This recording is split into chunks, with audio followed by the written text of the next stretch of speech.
ആ സാഹചര്യത്തിൽ അങ്ങനെ പോസിറ്റീവായിട്ടുള്ള കാര്യമുണ്ട്. അപ്പം ന്യൂ ജനറേഷൻ ഇയാളെ പറ്റിയിട്ട് ഹൈപ്പ് ഉണ്ട്. ആ ഹൈപ്പ് ഒന്ന് കത്തിച്ചു വിടുക. അപ്പോൾ പൊതുവേ എന്തൊക്കെയോ ഇവിടെ നടക്കുന്നുണ്ട് എന്ന ഒരു ഫീൽ ഉണ്ടാക്കാൻ വേണ്ടി തട്ടിക്കൂട്ടിയിട്ടുള്ള അന്വേഷണമാണ് ഇത് എന്നാണ് എനിക്ക് തോന്നുന്നത്. ഇങ്ങനെ പല അന്വേഷണങ്ങളും ഇനി വന്നേക്കാം. പോലീസ് സുകുമാരക്കുറുപ്പിൻ്റെ കേസ് മാത്രമല്ല, പല കേസുകളിലും പലരെയും പോലീസ് പിടിച്ചിട്ടൊന്നുമില്ല. അത് പോലീസ് പക്ഷേ ഇനിയിപ്പം പലരെയും പോലീസ് പിടിക്കുന്നത് പല പല സിനിമകളും നിങ്ങൾ കേട്ടിട്ടുണ്ടാവും, കണ്ടിട്ടുണ്ടാവും. ശരിയായ പ്രതികളെ ആയിരിക്കും. സുകുമാരക്കുറുപ്പ് വളരെ വിദഗ്ധമായിട്ട് മുങ്ങിയിട്ടുണ്ടെങ്കിൽ അതിന് പിന്നെ അന്നത്തെ ഒരു പൊളിറ്റിക്കൽ ലീഡർഷിപ്പിൻ്റെ എക്സിക്യൂട്ടീവിൻ്റെ സപ്പോർട്ട് അങ്ങനെ കിട്ടിയിരുന്നു. അന്നത്തെ ആഭ്യന്തര മന്ത്രിയൊക്കെയായിട്ട് ബന്ധപ്പെട്ടിട്ട് ഒരുപാട് വിവാദങ്ങൾ വന്നിട്ടുണ്ടായതാണ്. പോലീസുകാരൻ പറഞ്ഞ ചില കാര്യങ്ങൾ, ഇയാളെ ഭാര്യയും മക്കളൊക്കെ അന്വേഷണം ദുബായിലാണ്, അവരും കൂടെ തിരിഞ്ഞു നോക്കിയിട്ടില്ല, അവർ ഹാപ്പിലി ആയിട്ടാണ് ജീവിക്കുന്നത്. ദാറ്റ് മീൻസ് അയാൾ വേറെ ഒരു ഐഡൻറ്റിറ്റി അവിടെ ഉണ്ട്. നമ്മൾ ഇൻ്റലിജൻസ് വിങ് അത്ര മോശമൊന്നുമല്ല. ഇന്ത്യയുടെ ഇൻ്റലിജൻസ് വിങ് വെരി സ്ട്രോങ്. അവർക്ക് ഇതിനെപ്പറ്റി ധാരണയുണ്ടാവും.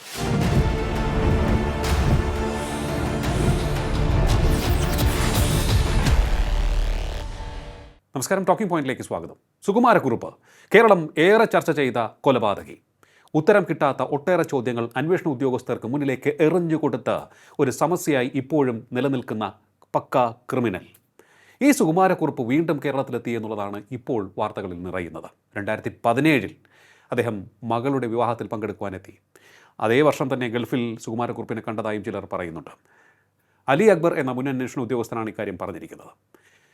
എന്താണ് വീണ്ടും സുകുമാരക്കുറുപ്പ് നമ്മുടെ വാർത്തകളിൽ ഇടം പിടിക്കുവാൻ പ്രത്യേക കാരണം വല്ലതുമുണ്ടോ? പരിശോധിക്കാം നമുക്ക്. നമ്മോടൊപ്പം ചേരുന്നു രാഷ്ട്രീയ നിരീക്ഷകൻ ശ്രീ ഫക്രുദ്ദീൻ അലി. നമസ്കാരം. ടോക്കിംഗ് പോയിന്റിലേക്ക് സ്വാഗതം. സുകുമാരക്കുറുപ്പ് നമ്മുടെ മലയാളികളോട് പ്രത്യേകിച്ച് പറയേണ്ടതില്ല ആരാണ് സുകുമാരക്കുറുപ്പ്. ഒരു സിനിമ പോലും ഇറങ്ങി. ഒരു നമ്മൾ പണ്ട് ചാൾസ് ശോഭരാജിനെ കുറിച്ച് സിനിമ ഇറങ്ങിയിട്ടുണ്ട്. അതുപോലെ തന്നെ ഒരു കുപ്രസിദ്ധനായ ക്രിമിനലിനെ കുറിച്ച് ഒരു സിനിമ ഇറങ്ങി. ഒരു ആൻറ്റി ഹീറോ പരിവേഷം തന്നെ നൽകിയ ഒരു ചിത്രമാണ്. വീണ്ടും സുകുമാരക്കുറുപ്പ് കേരളത്തിലേക്ക് വന്നു എന്നാണ് പറയുന്നത് 2017. എന്ത് തോന്നുന്നു ഈ വാർത്ത കേട്ടിട്ട്? എന്തെങ്കിലും പ്രത്യേകതയുണ്ടോ അതിന്? നിങ്ങൾക്ക് എന്ത് തോന്നുന്നു? ഫോർ എക്സാമ്പിൾ, നിങ്ങളാണ് ആഭ്യന്തരമന്ത്രി എന്ന് വിചാരിക്കുക. നിങ്ങൾ സുകുമാരക്കുറുപ്പിനെ പിടിക്കാൻ ആത്മാർത്ഥമായിട്ട് ആഗ്രഹിക്കുന്നുണ്ടെന്ന് വിചാരിക്കുക. അപ്പം നിങ്ങൾ ഈ പറയുന്ന പുത്തരിക്കണ്ടം മൈതാനത്ത് മയക്ക് വിളിച്ച് സമ്മേളനം വിളിച്ച് പറയൂ. അതൊരു വളരെ സീക്രട്ട് മിഷനായിരിക്കും. നിങ്ങൾ ഭരചന്ദ്രനെ വിളിക്കും, SP പ്രസാദിനെ വിളിക്കും, സേതുരാമ അയ്യരെ വിളിക്കും. ഇവരൊക്കെ വിളിച്ചിട്ട് പിന്നെ ഇപ്പം ജയിലിലുള്ള IG മോസസിനെ വിളിക്കും. IG മോസസ് ആരാന്ന് അറിയാലോ? മറ്റേ സിനിമയിലെ Prithviraj.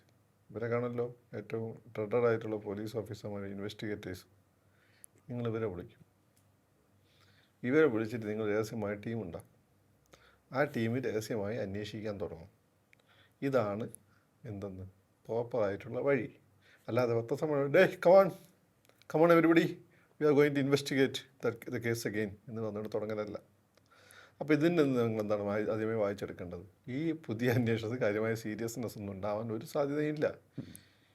If you are serious you won't do things like this. അന്വേഷണം നടത്തുന്ന സകല യൂട്യൂബ് ഇയാൾ എവിടെയെങ്കിലും ജീവിച്ചെടുപ്പുണ്ടെങ്കിൽ ഇയാളിപ്പോഴാണെന്ന് നല്ല കാര്യമാക്കി കിട്ടണം. ഇനി പോലീസുമായിട്ടുള്ള യുദ്ധത്തിൽ ഇയാൾക്ക് ഒരു തരം ഈഗോ ഉള്ള ആളാണ് എന്നാണ് ഞാൻ മനസ്സിലാക്കുന്നത്. സിനിമ കണ്ടപ്പോൾ ഇയാളെ പറ്റി വായിച്ചപ്പോൾ മനസ്സിലായത്. ഇന്ന് എത്രയും കാലം പോലീസ് എന്നെ പിടിച്ചില്ലല്ലോ. ഇത്രയും 19 വയസ്സ് 90 വയസ്സൊക്കെ ആയിട്ടുണ്ടാവും ഇപ്പം. അപ്പോൾ ഇനിയിപ്പോൾ അവന്മാർ പിടിക്കേണ്ട ചില ആത്മഹത്യ പോലും ചെയ്ത് കളയും. അങ്ങനെ ഈഗോ ഉള്ള ആളുകൾ. ഒരു കാലത്ത് പോലും മിസ്റ്ററി ആയിക്കട്ടെ. ഇപ്പോൾ ഒരു മിസ്റ്ററി ആണല്ലോ സുകുമാരക്കുറുപ്പ്. ഒരു മിസ്റ്ററിയാണ്. അതാണ് അയാൾ ഇഷ്ടപ്പെടുക ഇത്ര ഏജായ സ്ഥിതിക്ക്. അപ്പോൾ സ്വാഭാവികമായിട്ട് എന്താണ് ഇത് ഇപ്പം പ്രഖ്യാപിക്കുന്ന അന്വേഷണം അത് ഇത്രയും മീഡിയയിലൊക്കെ ലീക്കായ സ്ഥിതിക്ക് പോലീസ് ഇങ്ങനെ പല അന്വേഷണങ്ങൾ നടത്താറുണ്ട്. അത് സീരിയസ് ആണെങ്കിൽ അവരൊരിക്കലും മീഡിയയ്ക്ക് ലീക്ക് ചെയ്ത് കൊടുക്കില്ല. മനസ്സിലായില്ലേ? അപ്പോൾ മീഡിയയ്ക്ക് ലീക്ക് ചെയ്ത് കൊടുക്കുന്ന സമയത്ത് ഇത് ഈ പറയുന്ന മാതിരി എന്തൊക്കെയോ ചെയ്യുന്നുണ്ടോ ഫീൽ ഉണ്ടാക്കാനുള്ള പരിപാടിയെന്ന് എനിക്ക് തോന്നുന്നു.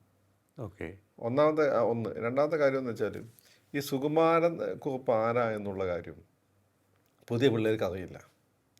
നമ്മളെ കാലഘട്ടത്തിലൊക്കെ ഏറ്റവും വെറുക്കപ്പെട്ട ട്രെഡർ ഫെലോ ആയിരുന്നു. ഇപ്പം ഇങ്ങനെയുടെ സിനിമ വന്നപ്പോൾ പിള്ളേരെ സംബന്ധിച്ചിടത്തോളം ഇങ്ങനെ ഒരു ഹീറോയെ പോലെ, ആൻറ്റി ഹീറോ അല്ലെങ്കിൽ ഹീറോയെ പോലെയാണ്. ആ സിനിമയിൽ അപ്പം അന്ന് മരിച്ച അയാളുടെ മകൻ കണ്ടിട്ട് ആ സിനിമയിൽ അങ്ങനെ മഹത്വവൽക്കരിക്കുന്നില്ല എന്ന് പറഞ്ഞിട്ടുണ്ടെങ്കിൽ തന്നെ ശരിക്കും അതിൽ മഹത്വവൽക്കരിക്കപ്പെടുന്ന രീതിയിലാണ് അദ്ദേഹത്തെ ചിത്രീകരിച്ചത്. മാത്രമല്ല ഒരു ക്രൈം ഇപ്പോഴത്തെ ഒരു സാഹചര്യത്തിൽ പോസിറ്റീവ് അല്ല, നെഗറ്റീവ് അല്ല, പോസിറ്റീവും കൂടിയാണ്. ആ സാഹചര്യത്തിൽ അങ്ങനെ പോസിറ്റീവായിട്ടുള്ള കാര്യമാണ്. അപ്പം ന്യൂ ജനറേഷൻ ഇയാളെ പറ്റിയിട്ട് ഹൈപ്പ് ഉണ്ട്, ആ ഹൈപ്പ് ഒന്ന് കത്തിച്ചു വിടുക. അപ്പോൾ പൊതുവേ എന്തൊക്കെയോ ഇവിടെ നടക്കുന്നുണ്ട് എന്ന ഒരു ഫീൽ ഉണ്ടാക്കാൻ വേണ്ടി തട്ടിക്കൂട്ടിയിട്ടുള്ള അന്വേഷണമാണ് ഇത് എന്നാണ് എനിക്ക് തോന്നുന്നത്. ഇങ്ങനെ പല അന്വേഷണങ്ങളും ഇനി വന്നേക്കാം, ഓക്കെ. മൂടി കിടക്കുന്നു. രണ്ടാമത്തെ കാര്യം, പോലീസിനെ സംബന്ധിച്ചിടത്തോളം പോലീസ് സുകുമാരക്കുറുപ്പിൻ്റെ കേസ് മാത്രമല്ല, പല കേസുകളിലും പലരെയും പോലീസ് പിടിച്ചിട്ടൊന്നുമില്ല. അത് പോലീസ് പക്ഷേ ഇനിയിപ്പം പലരെയും പോലീസ് പിടിക്കുന്നത് പല പല സിനിമകൾ നിങ്ങൾ കേട്ടിട്ടുണ്ടാവും, കണ്ടിട്ടുണ്ടാവും. ശരിയായ പ്രതികളെ ആയിരിക്കില്ല. എന്നാൽ ശരിയായ പ്രതികളെ പിടിക്കാറുണ്ട്, എന്നാൽ ശരിയായ പ്രതികളെ ആയിരിക്കില്ല. നാട്ടുകാർക്ക് അന്ന് കാറ് എന്നൊക്കെ അന്ന് മുതലാളിയുണ്ട്, കാറ് കത്ത്, അങ്ങനെ ഒരുപാട് കാര്യങ്ങൾ ഈ കേസിനെ സെൻസേഷണലാക്കുന്നുണ്ട്.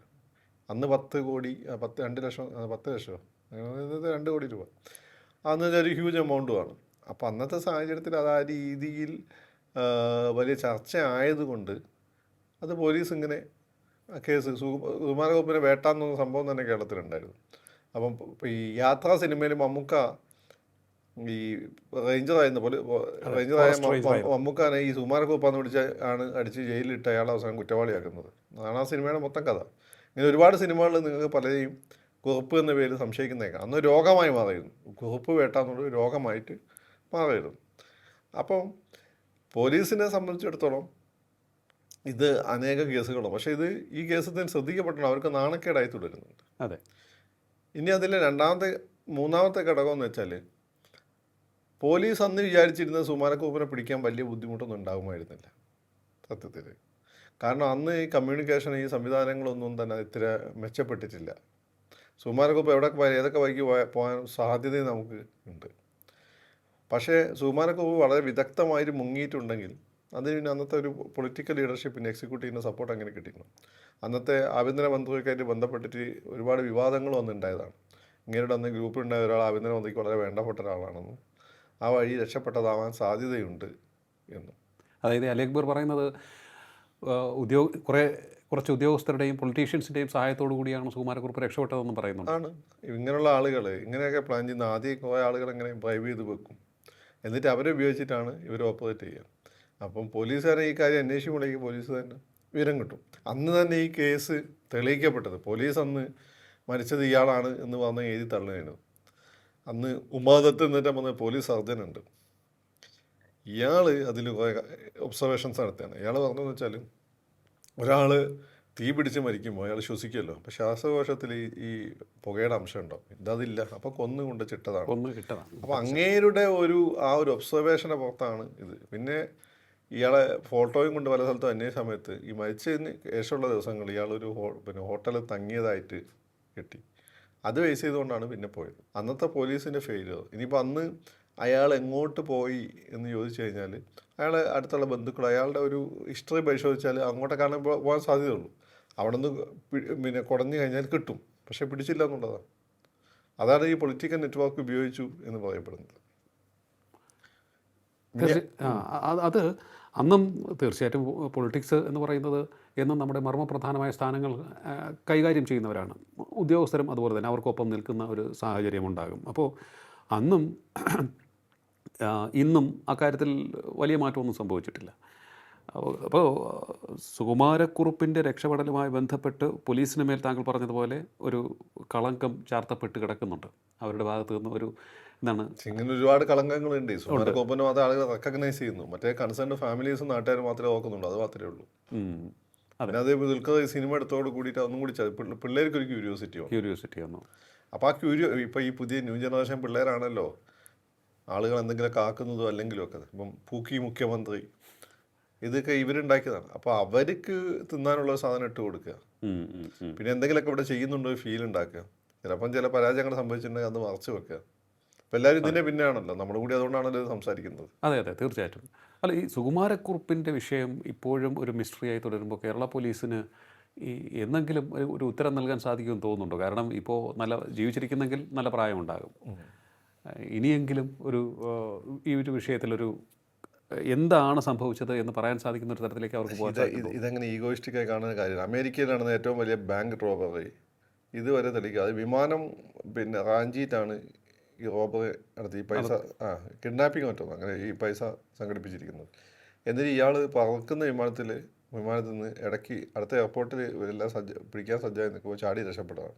ഇതുവരെ ആ നോട്ടും കിട്ടിയിട്ടില്ല, ആളെയും കിട്ടിയിട്ടില്ല. ഈ നോട്ടിൽ പിന്നെ ഒരു കെട്ട് പിന്നെ അതൊരു നദീതീരത്ത് കിട്ടി, ഈ വിമാനം പറന്നു പോകുന്ന വഴികളിൽ. അങ്ങനെയൊക്കെയുള്ള സംഭവങ്ങളില്ല. അങ്ങനെ ഈഗോയിസ്റ്റിക്കായിട്ട് എടുക്കേണ്ട ആവശ്യമൊന്നും ഇല്ല ഇത്. അപ്പോൾ അത് നിങ്ങൾ ചില പുതിയതായിട്ട് വരുന്ന പോലീസുകാർക്ക് പണി പഠിപ്പിക്കാൻ വേണ്ടിയിട്ട് സുമാര കോപ്പിന് ഫയൽ കൊടുക്കുമെന്ന് ഞാൻ കേട്ടിട്ടുണ്ട്. അപ്പോൾ അവർ വെച്ച് അന്വേഷിക്കട്ടെ. അപ്പോൾ അവർ പോലീസിൻ്റെ ബുദ്ധിമുട്ടുകളും കാര്യങ്ങളൊക്കെ മനസ്സിലാവും. അങ്ങനെ ഒരുപാട് മിടുക്കന്മാരായ പോലീസുകാർ അന്വേഷിച്ചിട്ടുമുണ്ട്. അല്ല, പലപ്പോഴും നമ്മൾ നോക്കുമ്പോൾ ഹിസ്റ്ററി തന്നെ നോക്കുമ്പോൾ ഈ ക്രിമിനൽസിൻ്റെ ബാക്ക്ഗ്രൗണ്ട് നോക്കുമ്പോൾ തന്നെയും ഈ പോലീസിനെ അല്ലെങ്കിൽ അന്വേഷണ ഉദ്യോഗസ്ഥരെ കബളിപ്പിച്ച് പോകുന്നവരൊക്കെ തന്നെ അസാമാന്യ ബുദ്ധിയും പാഠവും ഉള്ളവർ തന്നെയായിരിക്കും, കായികമായിട്ടുള്ള ശേഷിയും ഒക്കെ ഉള്ളവരായിരിക്കും പലപ്പോഴും. ഇത്തരത്തിൽ നമ്മൾ ജോർജ് കുട്ടിക്കൊന്നും കാര്യമായിട്ട് കായിക ശക്തി അത് ജോർജ് കുട്ടിക്ക് കൃത്യമായി സിറ്റുവേഷൻ അനലൈസ് ചെയ്യാനും ഐഡിയാസ് ഉണ്ടല്ലോ, ബുദ്ധിയുണ്ട്. അപ്പം അസാമാന്യ ബുദ്ധി അത് തന്നെയാണ് ക്രിമിനൽസിൻ്റെ ശക്തി എന്ന് തോന്നുന്നു.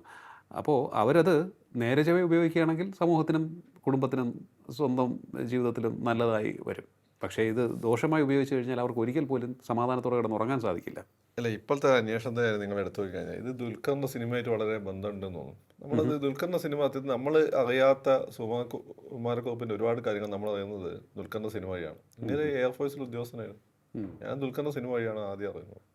ഇയാളുടെ ഭാര്യ രണ്ടാമത്തെ ഭാര്യ തോന്നുന്നു, ആദ്യൊരു ഭാര്യ ഉണ്ടായിരുന്നു. ഇയാൾ ആദ്യം ഒരിക്കലും ഇയാളെ മരണം ഫേക്ക് ചെയ്തിട്ടുണ്ട് എയർഫോഴ്സിന് ചാടാൻ വേണ്ടി. അതൊക്കെ നമ്മൾ സിനിമ വഴിയാണ് അറിയുന്നത്. അപ്പോൾ ഈ സിനിമക്കാരെന്തോ ഒരു അന്വേഷണം ഇതിൻ്റെ പിന്നിൽ കൂടെ നടത്തിയിട്ടുണ്ട്. അതാണ് അവർ പറയുന്ന പല കാര്യങ്ങളുമാണ് ഇപ്പോൾ അത് നമ്മൾ കൂടുതലായിട്ട് അറിഞ്ഞിരിക്കുന്നു. ആ സിനിമയിലെ അവസാനം ഇയാളെ വലിയൊരു ഡോണായിട്ടാണ് കാണിക്കുന്നത്. അതെ, അതിനുള്ള സാധ്യത തള്ളിക്കളയാനും പറ്റില്ല. കാരണം എന്ന് വെച്ചാൽ ഇയാൾ അന്ന് എയർഫോഴ്സിലെ ജോലി ഉപേക്ഷിച്ച് ഇയാൾ വളരെ എംബീഷ്യസ് ആയിട്ടുള്ള കക്ഷിയാണ്. എയർഫോഴ്സിലെ ജോലി അവിടെ തട്ടിപ്പണിച്ച് ഉപേക്ഷിച്ചിട്ടാണ് ഇയാൾ മരണം ഫേക്ക് ചെയ്തിട്ട് രണ്ടാമത്തെ ഐഡൻറ്റിറ്റി സുകുമാരക്കുറുപ്പ് എന്നുള്ള ഐഡൻറ്റിറ്റിയിൽ ഇങ്ങനെ വരുന്നത്. അതിൻ്റെ അത് ഗോപാലകൃഷ്ണ പിള്ള എന്താ ഇയാളുടെ പേര്. അപ്പം അങ്ങനെ വന്നിട്ട് ഇയാളെ കളി മൊത്തം എവിടെയാണ്? ദുബായിലാണ്. അന്നും ദുബായിൽ നമ്മുടെ രാഷ്ട്രീയക്കാരുടെയൊക്കെ പ്രധാനപ്പെട്ട ഒരു വരുമാന മാർഗമാണ് ഈ ദുബായ്, ഈ പിന്നെ ഇവരും അവിടെയുള്ള പൈസക്കാരും ഈ എക്സ്പാട്രിയേറ്റ് ലേബേഴ്സും ഒക്കെ തന്നെ. അപ്പം ഒരു സാധാരണക്കാരനെ ആയിരുന്നില്ല അദ്ദേഹം. അയാൾക്ക് ഈ പറയുന്നത് പോലെ ഇവിടെയുള്ള എക്സിക്യൂട്ടീവിന് വിളക്കെടുക്കാനുള്ള പൈസ അയാളുണ്ടായിരുന്നു. മാത്രമല്ല പല താല്പര്യങ്ങൾ സംരക്ഷിക്കാൻ അങ്ങനെയൊക്കെ പറ്റിയായിരുന്നു. അതെ. പിന്നെ അത് മാത്രമല്ല, ഇങ്ങനെയൊക്കെ മിലിറ്ററി ബാക്ക്ഗ്രൗണ്ടും ഇയാൾ എംബീഷ്യസ് ആയതുകൊണ്ട് ഏത് ഈ പുറത്തുള്ള അന്വേഷണ ഏജൻസികൾക്കും ഇങ്ങനെ ഉപയോഗിക്കാൻ പറ്റും. ഇങ്ങനെയുള്ള ആളുകളെയാണ് അവർക്ക് ആവശ്യം. ഡെയർ ആയിട്ടുള്ള ആളുകളെയാണ് അവർക്ക് ആവശ്യം. അപ്പോൾ അയാൾ ആ രീതിക്ക് ചിലപ്പം വേറൊരു ഐഡൻറ്റിറ്റി അവിടെ ജീവിച്ചു എന്നും വരാം. അങ്ങനെയാണെങ്കിൽ നിങ്ങൾക്ക് അയാളെ തൊടാനും പോലും പറ്റില്ല. ഓക്കെ. പ്രധാന ISIയോ അതല്ലെങ്കിൽ മൊസാദോ ഒക്കെ ആണ് അതിന് പിന്നിലെങ്കിൽ, അല്ലെങ്കിൽ CIA ഏജൻ്റാണ് അയാളെങ്കിൽ അവർക്ക് വേണ്ട ഇത്തരം ആളുകളെയാണ്. ഇപ്പോൾ ദുരന്തോ സിനിമ നിങ്ങൾ കണ്ടില്ലേ? അമേരിക്കയിൽ ഇതുപോലെ ദുരന്തോ പോലെ ഒരു സ്ക്വാഡ് ഉണ്ടായിരുന്നു. ഈ പറഞ്ഞ വധശിക്ഷയ്ക്ക് വിധിക്കപ്പെട്ട ആളുകളെ, കുറ്റവാളികളെ ഉപയോഗിച്ചുകൊണ്ട് ഒരു പിന്നെ ഇൻ്റലിജൻസ് വിങ് ഉണ്ടാക്കുന്ന പരിപാടി അവിടെ ഉണ്ടായിരുന്നു. അപ്പോൾ പല രാജ്യങ്ങളുണ്ട്. അപ്പോൾ അങ്ങനെയൊക്കെ ആണെങ്കിൽ നമുക്ക് ഇയാളെ പിന്നെ നിങ്ങൾ പോലീസ് എങ്ങനെ ആലോചിച്ചാലും ഇയാളെ കിട്ടില്ല. ഇനി മൊസാദ് ആണുള്ള സാധ്യത വളരെ കൂടുതലല്ല. കാരണം എന്ന് വെച്ചാൽ മൊസാദ് ഹിസ്ബുള്ളയുടെ ലീഡർഷിപ്പിനെ ലിക്വിഡേറ്റ് ചെയ്തത് വയനാട്ടുകാരനൊരു അങ്ങനെ ഉപയോഗിച്ചിട്ടാണ്. അവനാണ് ഈ പേജർ കൊടുത്തു വിട്ടത്, ഓർഡർ സ്വീകരിച്ചത്. അപ്പോൾ അങ്ങനെയാണെങ്കിലും പോലീസ് ഒന്നും ചെയ്യാൻ പറ്റില്ല. കാരണം പോലീസിന് അറിഞ്ഞാൽ പോലും ഒന്നും ചെയ്യാൻ പറ്റില്ല. കാരണം ഇവരൊക്കെ പരസ്പരം ബന്ധപ്പെട്ട് പ്രവർത്തിക്കുന്നതാണ്. യെസ്. അല്ല, ഇത്തരത്തിലുള്ളൊരു സംഭവം വരുമ്പോൾ ഈ 1984 നടന്ന സംഭവമാണ്. 84 ഈ കേസിനാസ്പദമായ സംഭവം നടക്കുന്നതും ഇയാൾ ഒളിവിൽ പോകുന്നതും പോലീസിനെ കബളിപ്പിച്ച് പോകുന്നു. പോലീസ് അല്ലെങ്കിൽ ചില ഉദ്യോഗസ്ഥരുടെയും രാഷ്ട്രീയക്കാരുടെയും ഒത്താശയുണ്ടെന്ന് പറയുന്നു. അതിനുശേഷം പക്ഷേ ഇത് പ്രമാദമായതോടുകൂടി പോലീസിന് ഉറക്കം നഷ്ടപ്പെടുകയാണ്, വീണ്ടും പിന്നാലെ പോവുകയാണ്. പക്ഷേ അന്വേഷിച്ചിട്ട് പിന്നീട് ഒരു എത്തും പിടിയും കിട്ടാത്ത അവസ്ഥയിലേക്ക് അവർ എത്തിപ്പെടുകയും ചെയ്യുന്നു. അല്ല, പോലീസുകാർ പലപ്പോഴും അടുത്തെത്തി എന്നൊക്കെ പറയും. പക്ഷേ അടുത്തെത്തി പിന്നെ അത് പിടിക്കാത്തത്. ഈ കഴിഞ്ഞ ദിവസം യൂട്യൂബ് പറയുന്നുണ്ട് പോലീസ് തൊട്ടടുത്തെത്തി എന്നാൽ പിടിക്കുകയേ. നിങ്ങൾ തൊട്ടടുത്തെത്തിയത് നിങ്ങൾ ഫ്രീസായി പോകുന്നത്. ചില സിനിമയുടെ ഇടവേളയ്ക്ക് മുമ്പ് നായകൻ ഫ്രീസായി പോകും. അതേപോലെ ഫ്രീസായി പോകും, നിങ്ങൾ അത് പോയി പിടിച്ചാൽ പോരെ. പൃഥ്വിരാജിൻ്റെ ഒരു സിനിമ ഉണ്ടല്ലോ, ഏതൊരു സിനിമയിൽ പിന്നെ ഈ പറയുന്നത് പോലെ ട്രമാ പടാന്ന് തോന്നുന്നു. പൃഥ്വിരാജ് അങ്ങോട്ട് പോയി ഇയാളോട് തന്നെ സുകുമാരക്കുറുപ്പിൻ്റെ റൂമിൽ ചോദിക്കുമ്പോൾ ഇയാൾ തന്നെ വേറെ റൂം വേണ്ടി ചൂണ്ടിക്കാണിച്ചോട്ട് ഇയാൾ ഇറങ്ങിപ്പോകുന്നുണ്ട്. നിങ്ങൾ പിടിക്കുകയെ പിടിക്കാതെ ഈ പറയുന്നതിന് എന്ത് കാര്യമുള്ളത്? ഓക്കെ. അപ്പോൾ ഒട്ടേറെ സംഭവങ്ങൾ ഇതിന് പിന്നിൽ ഒളിഞ്ഞിരിക്കുന്നുണ്ട്. ഇനിയിപ്പോൾ ഒരു സിനിമാക്കാരുടെ അന്വേഷണത്തിൽ വേറെ ഈ പോലീസുകാരൻ പറഞ്ഞ ചില കാര്യങ്ങൾ, ഇയാളെ ഭാര്യയും മക്കളൊക്കെ അന്വേഷണം ദുബായിലാണ്, അവരും കൂടെ തിരിഞ്ഞു നോക്കിയിട്ടില്ല, അവർ ഹാപ്പിലി ആയിട്ടാണ് ജീവിക്കുന്നത്. ദാറ്റ് മീൻസ് അയാൾ വേറെ ഒരു ഐഡൻറ്റിറ്റി അവിടെയുണ്ട്. അവിടെയുണ്ട്. ഇവിടെയുള്ള പല ആളുകൾ, നമ്മൾ ഇൻ്റലിജൻസ് വിങ് അത്ര മോശമൊന്നുമല്ല. ഇന്ത്യയുടെ ഇൻ്റലിജൻസ് വിങ് വെരി സ്ട്രോങ്. അവർക്ക് ഇതിനെപ്പറ്റി ധാരണയുണ്ടാവും. പക്ഷേ കേരളത്തിലൊരു കുറ്റവാളിയെ പിടിച്ചിട്ട് ഒരു നമുക്ക് ഗുണം ചെയ്യുന്ന അസറ്റിനെ വേണ്ടാന്നവർ വെക്കും. ഇയാൾ മൊസാദും അത് ഇതൊക്കെ ആയിട്ട് ബന്ധമുള്ള ആളായിരിക്കും ഇങ്ങനെയുള്ള ആളുകൾ. അപ്പം അയാൾക്ക് അതിനേക്കാളും രാജ്യസുരക്ഷയായിട്ട് എന്തുകൊണ്ട് ചിലപ്പോൾ നമുക്ക് അയാളെ വേണ്ടപ്പെട്ട ആളാണെങ്കിൽ അവർ ഒറ്റ കൊടുക്കുന്നില്ല. ഓക്കെ. ഏതായാലും ഇനിയൊരു സിനിമ ഇതുമായി ബന്ധപ്പെട്ട് ഇറങ്ങാൻ സാധ്യതയുണ്ടോ? സാധ്യതയുണ്ട്. അത് ഇപ്പോൾ കേസൊക്കെ വന്നുകൊണ്ടുകൊണ്ട് ഇതിൻ്റെ രണ്ടാം ഭാഗം ചിലപ്പോൾ അത് അവിടെ കൊണ്ടുവച്ചാണ് ഡോണായിട്ടാണ് അവസാനിപ്പിച്ചിരിക്കുന്നത്. ഈ ഡോണിൻ്റെ പിന്നെ കാര്യങ്ങളെല്ലാം വെച്ചുകൊണ്ട് സിനിമ എടുക്കാൻ സാധിക്കും. ന്യൂ ജനറേഷൻ പിള്ളേർ പോയി ഹിറ്റാക്കി. ഇപ്പോൾ സിനിമകളുടെ രീതി അതാണല്ലോ. ഇപ്പം കുടുംബം മൊത്തം ഒ ടി ടി കാണും, ന്യൂ ജനറേഷൻ പിള്ളേരാണ് തിയേറ്ററിൽ പോയി കാണും. അപ്പോൾ അവരെ സെൻസിബിലിറ്റീനെ പിന്നെ നിങ്ങൾ അഡ്രസ്സ് ചെയ്യുന്ന സിനിമ ഉണ്ടാകും, മാത്രമേ സിനിമ ഹിറ്റാവുള്ളൂ. അടുത്ത ഹിറ്റായ സിനിമകളെല്ലാം തന്നെ അവരാണ് ഹിറ്റാക്കുന്നത്, ന്യൂ ജനറേഷൻ പിള്ളേരാണ്. അല്ലാതെ മോഹിനിയാട്ടമാണെന്ന് എനിക്ക് തോന്നുന്നു അങ്ങനെ അല്ലാതെ ഹിറ്റായ സിനിമ എങ്കിൽ പോലും അത് ന്യൂ ജനറേഷൻ പിള്ളേർ തന്നെയാണ് ഹിറ്റാക്കിയത്. കാരണം അതിൽ വല്ലാത്ത വയലൻസ് ഉണ്ട്. മലയാള സിനിമയിൽ ഇത്രയും വയലൻ്റ് ആയിട്ടുള്ള സിനിമ ഇറങ്ങിയിട്ട്, പക്ഷേ ആ വയലൻസ് നിങ്ങൾക്ക് ആ സിനിമ കാണുമ്പോൾ തോന്നുന്നില്ല. അങ്ങനെയാണെന്നുണ്ടെങ്കിൽ ഇതിനോട് സമാനമായി നിൽക്കുന്നതാണോ ഈ ലോറൻസ് ബിഷ്ണോയി വിഷയം? ലോറൻസ് ബിഷ്ണോയി വേറെ നമ്മൾ ഇൻ്റലിജൻസ് വിങ്ങുമായിട്ട് ബന്ധപ്പെട്ട സംഭവമുണ്ട്. സ്വാഭാവികം ലോറൻസ് ബിഷ്ണോയി നമ്മുടെ ഇൻ്റലിജൻസ് സെറ്റപ്പായിട്ട് ബന്ധപ്പെട്ട് നിൽക്കുന്ന ആളായിരിക്കും. കാരണം അയാൾ ചെയ്യുന്ന നാഷണൽ ഡോൺ എന്ന രീതിയിലാണ് അങ്ങനെ പ്രവർത്തിക്കുന്നത്. മുമ്പ് ഛോട്ടാ രാജൻ ചെയ്തുകൊണ്ടിരുന്ന റോൾ, അല്ലെങ്കിൽ മുമ്പ് ഹാജി മസ്താൻ ചെയ്തുകൊണ്ടിരുന്ന റോൾ, ആ രീതിയിലാണ് അങ്ങനെ നിൽക്കുന്നത്. അതിന് അങ്ങനെ ബന്ധമുണ്ടാവും. ഇൻ്റലിജൻസ് അല്ലെങ്കിൽ പിന്നെ ചാരന്മാരുടെ ലോകം എന്ന് വെച്ചാൽ വേറൊരു ലോകമാണ്. അവിടെ ഇങ്ങനെയുള്ള ആളുകളൊക്കെ ആയിട്ട് ബന്ധം, ഇവരെ പലരെ അവർക്ക് ആവശ്യമായിട്ട് വരും. വിവരങ്ങൾ ശേഖരിക്കാനും ഒപ്പം തന്നെ ചിലരെയൊക്കെ തന്നെ വകവരുത്താനും അങ്ങനെ ആയിരിക്കുമല്ലേ? ഇവർ ഡെയർ ഡെവിൾസ്. ഇയാൾ എല്ലാ ഭാഗത്തിനും ഡെയർ ഡെവിൾ ആറ്റിറ്റ്യൂഡ് ഉണ്ട്. അപ്പം സ്വാഭാവികമായിട്ട് അത്ര ആളുകൾ അവർക്ക് ആവശ്യമായിട്ട് വരും എന്നുള്ളതാണ്. അല്ലെങ്കിൽ ഇപ്പോൾ ഇന്ത്യയിലെ ഇൻ്റലിജൻസ് വിചാരിച്ചു കഴിഞ്ഞാൽ ഇയാളെ ഈ വിസിനിറ്റി പിടിക്കാൻ ബുദ്ധിമുട്ടൊന്നുമില്ല. നമ്മൾ വിചാരിക്കാത്ത രീതിയിൽ പെനിട്രേറ്റ് ചെയ്തിട്ടുണ്ട് നമ്മളെ ഇൻ്റലിജൻസ് വിങ്. മനസ്സിലായില്ലേ? അപ്പോൾ അതുകൊണ്ടായിരിക്കും. അല്ലെങ്കിൽ ആ രീതിയിലുള്ള ഒരു പൊളിറ്റിക്കൽ കൾട്ട് അയാൾ ഉണ്ടാക്കിയെടുത്തിട്ടുണ്ടാവും. കേരളത്തിൽ മാത്രം ഒതുങ്ങാത്ത രീതിയിലുള്ള പൊളിറ്റിക്കൽ കൾട്ട്.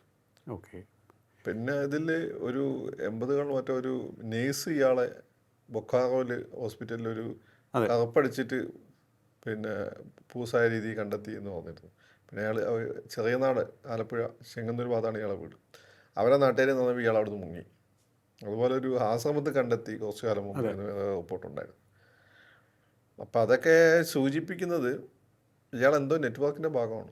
ചില നെറ്റ്വർക്കുകൾ ലോകത്ത് വളരെ സ്വാധീനം ചെലുത്തുന്ന അല്ലെങ്കിൽ ചില ക്രൈം നെറ്റ്വർക്ക് അല്ലെങ്കിൽ ക്രൈമുകൾ ചെയ്യുന്നതിന് വേണ്ടിയിട്ടും ഒപ്പം തന്നെ കുറേയേറെ നിയന്ത്രണങ്ങൾ നടത്തുന്നതിന് വേണ്ടിയിട്ടും ചില ഫോഴ്സ് വഴിതിരിച്ചു വിടുന്നതിന് വേണ്ടിയിട്ടും ഒക്കെ തന്നെ ഉപയോഗിക്കുന്നതായി കേട്ടിട്ടുണ്ട്. അപ്പോൾ ആ ഒരു അത്തരത്തിലുള്ള ഏതെങ്കിലും ശൃംഖലയുടെ ഭാഗമായിരിക്കാം എന്നുള്ളതാണ് അല്ലേ? സ്വാഭാവിക ക്രൈം സിൻഡിക്കേറ്റ് ഏരിയകൾക്ക് ബന്ധമുണ്ടാവും. ക്രൈം സിൻഡിക്കേറ്റായിട്ട് ബന്ധം ഉണ്ടാകുകയും പ്ലസ് ഇൻ്റലിജൻസുമായിട്ട് ബന്ധം ഉണ്ടാകുകയും ചെയ്യുമ്പോൾ അയാളെ പിടിക്കാനേ നിങ്ങൾക്ക് പറ്റില്ല. ക്രൈം സിൻഡിക്കേറ്റ് ബന്ധമുണ്ട്, ഇൻ്റലിജൻസായിട്ട് ബന്ധമല്ലേ നിങ്ങൾക്ക് അയാളെ പിടിക്കാൻ പറ്റും. കാരണം നമ്മളെ ഇൻ്റലിജൻസ് വളരെ പവർഫുള്ളാണ് ഇന്ത്യയുടെ. അവർക്ക് പിടിക്കാൻ ബുദ്ധിമുട്ടായിട്ടൊന്നുമില്ല. പിന്നെ പാകിസ്ഥാനിലെ വിവരം ചോദിക്കുന്ന അവർക്കാണ് ഈ ഒരു സുകുമാരക്കുറുപ്പിൻ്റെ വിവരം ചോദിക്കാൻ ബുദ്ധിമുട്ട്. ഓക്കെ. അപ്പോൾ അങ്ങനെയാണ് എന്നുണ്ടെങ്കിൽ അതങ്ങനെയാണ്ട് ഈ അന്വേഷണത്തിൽ ഒന്നും ചെയ്യാൻ പറ്റില്ല. മനസ്സിലായില്ലേ? ഓക്കെ. ഇതൊരു പോലീസിനൊരു കേസ്. ഇനിയിപ്പോൾ ഇയാൾ മരിക്കാനായി, ഇനി ഇയാൾ തന്നെ ഓക്കെ പോലീസിന് നാണക്കേട് ഉണ്ടാക്കണ്ട എന്ന് വിചാരിച്ച് ഇയാൾ തന്നെ ഞാൻ കീഴടങ്ങാം, എന്നെ വേണം പിടിച്ചോളൂ എന്ന് പറഞ്ഞിട്ടുണ്ടെങ്കിൽ അങ്ങനെയാണ് അന്വേഷണം നടത്തുന്നതെങ്കിൽ അങ്ങനെ സംഭവിക്കാം. മനുഷ്യന്മാർ അവസാന കാലത്ത് എങ്ങനെയൊക്കെ ചിന്തിക്കാൻ പറയാൻ പറ്റില്ല. കേരള പോലീസിന് ഞാൻ കാരണം ഒരു ചീത്തപ്പേര് വേണ്ട. സുകുമാരക്കുറുപ്പ് വിഷയം അത്തരത്തിൽ വീണ്ടും വാർത്തയിലേക്ക് വരുന്നു. ഇനിയും വാർത്തയിലേക്ക് വരാൻ സാധ്യതയുണ്ടോ എന്നുള്ളതാണ് നമുക്ക് അറിയേണ്ട ഒരു കാര്യം. കാരണം ഇനി വരിക എന്ന് പറഞ്ഞാൽ നേരത്തെ പറഞ്ഞ പോലെ വീണ്ടും ഒരു സിനിമ വന്നേക്കാം. അതല്ല എന്നുണ്ടെങ്കിൽ സുകുമാരക്കുറുപ്പിനെ വധിച്ചു അല്ലെങ്കിൽ സുകുമാരക്കുറുപ്പ് കീഴടങ്ങി എന്നുള്ള സംഭവങ്ങൾ ഇതൊക്കെയാണ് ഇനി. ഇതിൻ്റെ കാര്യം ഈ വീരപ്പനെ പിടിക്കാൻ പറ്റില്ല എന്നുള്ള സാഹചര്യത്തിലാണ് അവസാനം വീരപ്പനെ പിടിച്ചത്. വീരപ്പനെ പിടിച്ചതിന് പിന്നെ വേറൊരു കാര്യമുണ്ട്. വീരപ്പനെ പിടിക്കാൻ കാരണം വെച്ചാൽ വീരപ്പൻ കയ്യിൽ ഈ രാഷ്ട്രീയ നേതാക്കൾക്ക് പൈസ കൊടുത്തതിൻ്റെ രേഖകളൊക്കെ ഉണ്ടായിരുന്നു. അതങ്ങനെ പുറത്താക്കുന്ന പേടിയുണ്ടായിരുന്നു. അപ്പോൾ ഇവർ രണ്ടും കൽപ്പിച്ചുള്ള ഹണ്ടിന് തുടങ്ങി. അങ്ങനെയാണ് വീരപ്പൻ നല്ലൊരു ഓഫീസറിനെ പണിയേൽപ്പിച്ചു. മലയാളിയാണ്, വിജയകുമാർ എന്ന് മറ്റോ അയാൾ പേര്. അങ്ങനെയാണ് അയാൾ ആ ഒരു രീതിയിൽ കൊക്കിനെ പോലെ അയാൾ തവസയിൽ നിന്ന് മീൻ പിടിക്കുന്ന ആളായിരുന്നു. അങ്ങനെയാണ് വീരപ്പനെ പിടിച്ചത്. അപ്പോൾ ആ രീതിയിലൊക്കെ ഇത് പക്ഷേ അങ്ങനെ പല സമയം പല അന്വേഷണ കമ്മി അലി അക്ബർ തന്നെ പറയുന്നത് അയാൾ കൊടുത്ത റിപ്പോർട്ട് പൂഴ്ത്തിയെന്നാണ്. അതെ. ഇതിൽ എനിക്ക് സംശയം തോന്നാൻ കാരണം ഇതിങ്ങനെ പബ്ലിസൈസ് ചെയ്യേണ്ട ഒരു ആവശ്യമില്ല ഇത്ര അന്വേഷണം. ഇനി രണ്ട്, എന്തെങ്കിലും ഒരു ഉറപ്പ് കിട്ടാതെ ഇത്രയും ഹ്യൂ ആൻഡ് ക്രൈ ചിലപ്പോൾ അവർ ഉണ്ടാക്കാൻ സാധ്യതയില്ല. ചിലപ്പോൾ എന്തെങ്കിലും ഉറപ്പ് കിട്ടിയിട്ടുണ്ടോ, എന്തെങ്കിലും ഉറപ്പായി പിടിക്കാൻ പറ്റുന്നുണ്ട് ഫീൽ ഉണ്ടാവും. അങ്ങനെ ആണെങ്കിൽ അത് രമേശ് ചെന്നിത്തലയുടെ തൊപ്പിയിൽ ഒരു പൊന്തൂവൽ, ഒരു പൊന്തൂവലല്ല, ആപ്പാടെ വെട്ടാൻ പോകുന്ന വലിയൊരു പൊന്തൂവലാണ്. ഒരു കിരീടമായി മാറും. തൊപ്പിയല്ല, കിരീടമായിട്ട് മാറും. ഇനി ഇതല്ലെങ്കിലുള്ള പ്രശ്നം എന്താ പറയുക, മൂപ്പർക്ക് പണ്ട് കോവിഡ് കാലത്ത് ഉസ്മാൻ എന്നുള്ള പേരുണ്ട്. ഇത് നടന്നിട്ടില്ലെങ്കിൽ ആ ഉസ്മാൻ പേരങ്ങ് ഉറച്ചു പോകും. അതും റിസ്ക് ഉണ്ട് അതിൽ. ശരി, അതാ നമ്മൾ ആലോചിക്കുമ്പോൾ കൺഫ്യൂസ് ആക്കുന്നതാണ്. മൂപ്പരെ ആ ഒരു ഉസ്മാൻ പേര് മൂപ്പര് ഏറ്റവും കൂടെ വെറുക്കുന്നതായിരിക്കും. അദ്ദേഹത്തിൻ്റെ ഇമേജ് മൊത്തം പോയത് ആ ഒരു ഫോൺ വിളിയിലാണ്. അപ്പോൾ ഇപ്പം നിങ്ങൾ ഈ പറയുന്ന പോലെ നമ്മളീ പറയുന്നതിനപ്പം നാട്ടുകാർ തൂഫാൻ എന്നൊക്കെ പറഞ്ഞ് നടക്കുന്നുണ്ട്. ആ സമയത്ത് ഇങ്ങനൊരു സംഭവം കൊണ്ട് 2 വർഷം കഴിഞ്ഞ് എന്തായി എന്ന് ചോദിച്ചു കഴിഞ്ഞാൽ ഉത്തരമില്ലെങ്കിൽ പെട്ടു. ഓക്കെ. എന്തായാലും സുകുമാരക്കുറുപ്പ് വീണ്ടും നമ്മുടെ വാർത്താ പേജുകളിൽ ഇടം പിടിക്കുകയാണ്, ചർച്ചകളിൽ ഇടം നേടുകയാണ്. അതിനു പിന്നിൽ എന്താണ് എന്ന ചോദ്യത്തിന് കൃത്യമായ ഉത്തരവൊന്നും നമുക്ക് നൽകാൻ സാധിക്കില്ല. എങ്കിലും ഇത്രയും നാൾ നമ്മുടെ പോലീസ് സേനയെ, നമ്മുടെ ഇൻ്റലിജൻസ് സംവിധാനത്തെ നോക്കുകുത്തിയാക്കുകയായിരുന്നോ അതോ നോക്കുകുത്തിയായി ഇവരൊക്കെ അഭിനയിക്കുകയായിരുന്നോ? അതായത് വെളിപ്പെടുത്താൻ സാധിക്കാത്ത ചില മർമ്മപ്രധാന ഇടപാടുകളിൽ സുകുമാരക്കുറുപ്പുമായി ഇവർക്ക് ബന്ധമുണ്ടോ എന്നുള്ളതാണ് ഒരു സംശയം. അത് സംബന്ധിച്ച് നമുക്ക് കൂടുതൽ കാര്യങ്ങൾ ലഭ്യമാവില്ല എന്നുള്ളത് തന്നെയാണ്. ഇനിയിപ്പോൾ സുകുമാരക്കുറുപ്പിനെ കുറിച്ചുള്ള കൃത്യമായ അത് ഇപ്പോഴത്തെ പൊളിറ്റിക്കൽ ലീഡർഷിപ്പ് അല്ല, അന്ന് അയാൾ മുങ്ങിയ സമയത്തുള്ള ലീഡർഷിപ്പ് ഉണ്ടല്ലോ, അവരാണ്. ഓക്കെ. ഇപ്പോഴത്തുള്ള ആളുകൾക്ക് ഇതേമാതിരി ഇവർ ബന്ധം പോലും ഉണ്ടാവേണ്ട ആവശ്യമില്ല. അല്ല, സുകുമാരക്കുറുപ്പിന് അന്നൊരു ബന്ധം ഉണ്ട്, അയാൾ ആ രീതിയിൽ രക്ഷപ്പെടുകയാണെങ്കിൽ ഇപ്പോഴത്തെ ലീഡർഷിപ്പിന് അയാൾ നോക്കേണ്ട ആവശ്യം പോലും ഇല്ല. അതെ, അയാൾക്ക് അന്നത്തെ ലീഡർഷിപ്പിനാണ് ആവശ്യം. അന്നത് വലിയ ന്യൂസ് പോയതാണ്, ഞാൻ അതിന് ഡീറ്റെയിൽ പോകാത്തതുകൊണ്ടാണ്. അതെ, ശരിയാണ്. അപ്പോൾ അത്തരത്തിലുള്ള സംഭവങ്ങൾ ഇനിയിപ്പോൾ ഒന്നുകിൽ സുകുമാരക്കുറുപ്പ് പിടിയിലായേക്കാം, അതല്ല എന്നുണ്ടെങ്കിൽ മറ്റൊരു ചിത്രം, ഒരു സിനിമ വീണ്ടും ഇറങ്ങിയേക്കാം സുകുമാരക്കുറുപ്പിനെ സംബന്ധിച്ച്. ലോറൻസ് ബിഷ്ണോയ് പോലെ മറ്റൊരു നിഗൂഢമായിട്ടുള്ള വ്യക്തിത്വത്തിനുടമയാണോ സുകുമാരക്കുറുപ്പ്? ആ ചോദ്യവും ഉയരുന്നുണ്ട്. ഇതുവരെയും ഉത്തരം കിട്ടിയിട്ടില്ല. കാത്തിരിക്കാം. അറിയില്ല ഉത്തരം കിട്ടുമോ ഇല്ലയോ എന്ന്. വളരെയധികം നന്ദി ഇത്രയും സമയം ടോക്കിംഗ് പോയിന്റുമായി സംസാരിച്ചത്. ടോക്കിംഗ് പോയിൻ്റ് ഈ അധ്യായം ഇവിടെ പൂർണ്ണമാകുന്നു. ഇനി അടുത്ത എപ്പിസോഡ് കാണാം. നമുക്ക് നമസ്കാരം.